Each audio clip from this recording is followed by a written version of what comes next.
আসসালামু আলাইকুম, সবাইকে স্বাগত জানাচ্ছি। আজকে আমরা জেরান্ড এবং প্রেজেন্ট পার্টিসিপল এই দুটো বিষয় নিয়ে কথা বলবো। একদম এই দুটো বিষয় সমস্ত সন্দেহের অবসান ঘটাবো ইনশাল্লাহ। আপনারা দেখতে পাচ্ছেন একটি ছেলে সাঁতার কাটছে। সাঁতারের ইংরেজি প্রতিশব্দ হচ্ছে সুইমিং। এই সুইমিং দ্বারা জেরান্ড এবং প্রেজেন্ট পার্টিসিপল, জেরান্ড চেনার 9টা টেকনিকের কথা বলবো এবং প্রেজেন্ট পার্টিসিপল চেনার আমি 6টা টেকনিক নিয়ে কথা বলবো। খেয়াল করেন, জেরান্ড চেনার প্রথম যে টেকনিক সেটা হচ্ছে ভার প্লাস আইএনজি নাউনের কাজ। আমরা সবাই জানি ভার প্লাস আইএনজি যখন নাউনের কাজ করে তখন সেটা হচ্ছে জেরান্ড। 2 নম্বর টেকনিক হচ্ছে, মানে জেরান্ড হইতে গেলে হচ্ছে ভার্বের সাথে কি থাকা লাগবে? আইএনজি থাকা লাগবে, তাই তো নাউনের কাজ করতে হবে। 2 নম্বর টেকনিক হচ্ছে সাবজেক্ট, অবজেক্ট এবং কমপ্লিমেন্ট হিসেবে বসে। 3 নম্বর টেকনিক যেটা হচ্ছে জেরান্ড কি প্রশ্নের উত্তর দেয়। 3 নম্বর টেকনিক কি বলছি? কি প্রশ্নের উত্তর দেয়।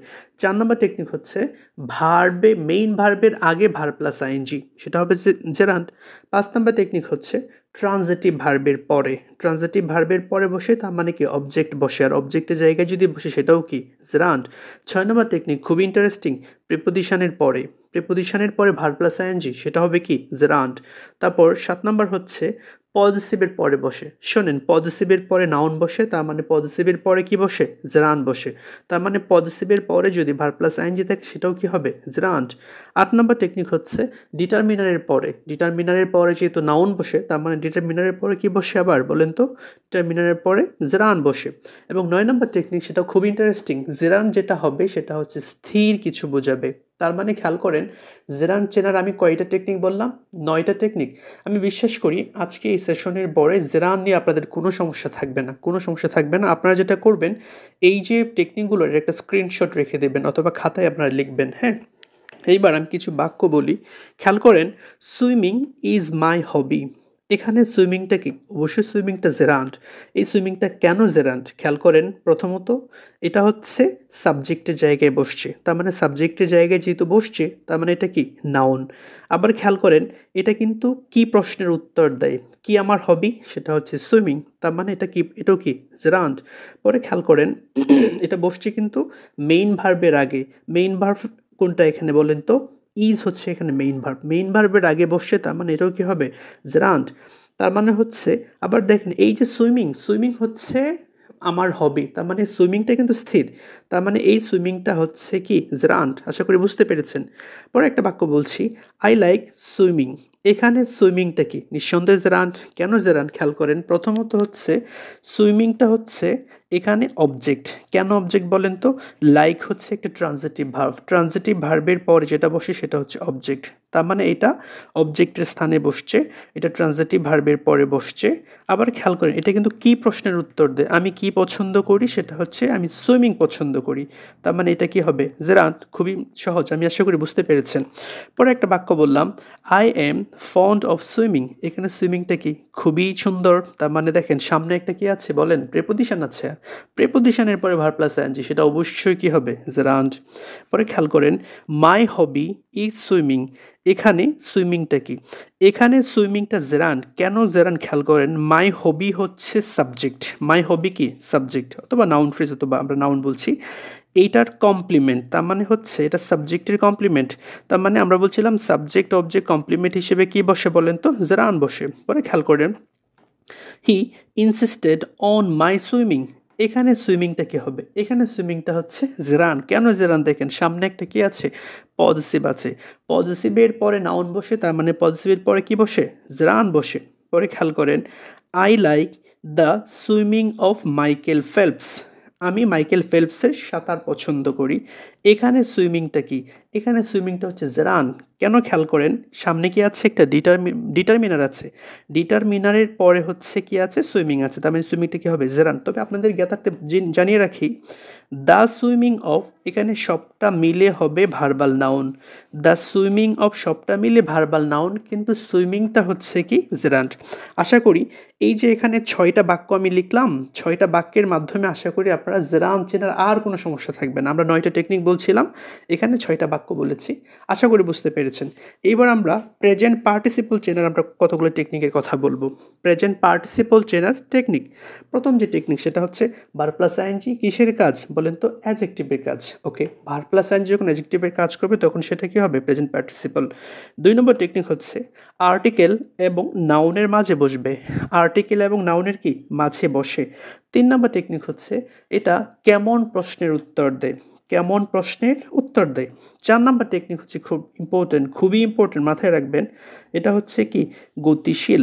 তার মানে আমরা বলছিলাম, খেয়াল করেন, জেরানকে বলছিলাম স্থির, কিন্তু প্রেজেন্ট পার্টিসিপলকে আমরা কি বলছিলাম? গতিশীল। পরে খেয়াল করেন 5 নাম্বার টেকনিক, সেটা হচ্ছে অবজেক্টের পরে যদি বসে।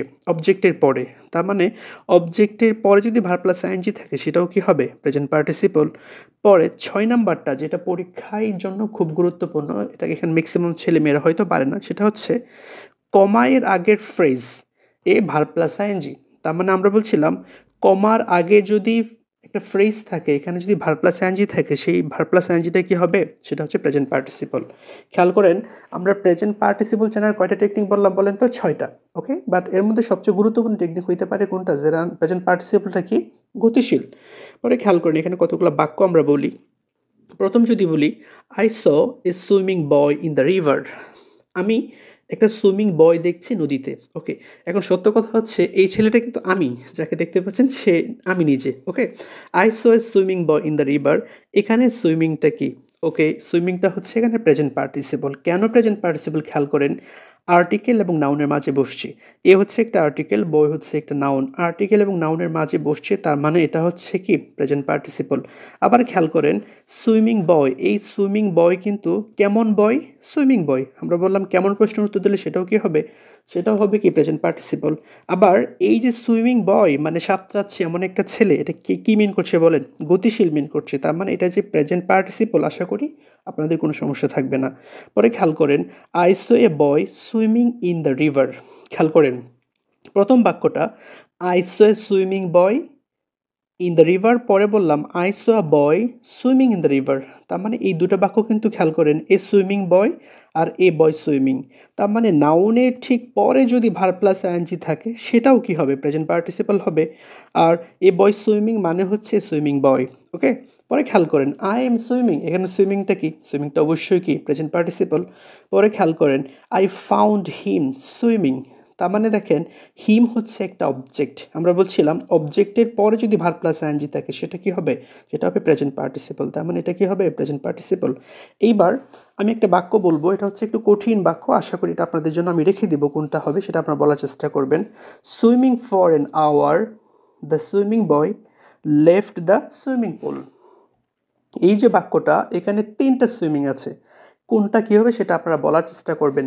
তবে এখানে প্রথমটা আপনারা অনায়াসে পারবেন, সেটা হচ্ছে সুইমিং ফর অ্যান আওয়ার। প্রথমত সুইমিং ফর অ্যান আওয়ার হচ্ছে একটা ফ্রেজ, মানে কমা এর আগের ফ্রেজ, এখানে ভার্বের সাথে এনজি আছে, সেটা অবশ্যই কি? প্রেজেন্ট পার্টিসিপল, এটা আপনারা পারবেন। পরে খেয়াল করেন, দ্য সুইমিং বয়, এখানে দ্য সুইমিং বয়টা হচ্ছে প্রেজেন্ট পার্টিসিপল। কেন? আর্টিকেল এবং নাউনের মাঝে বসছে।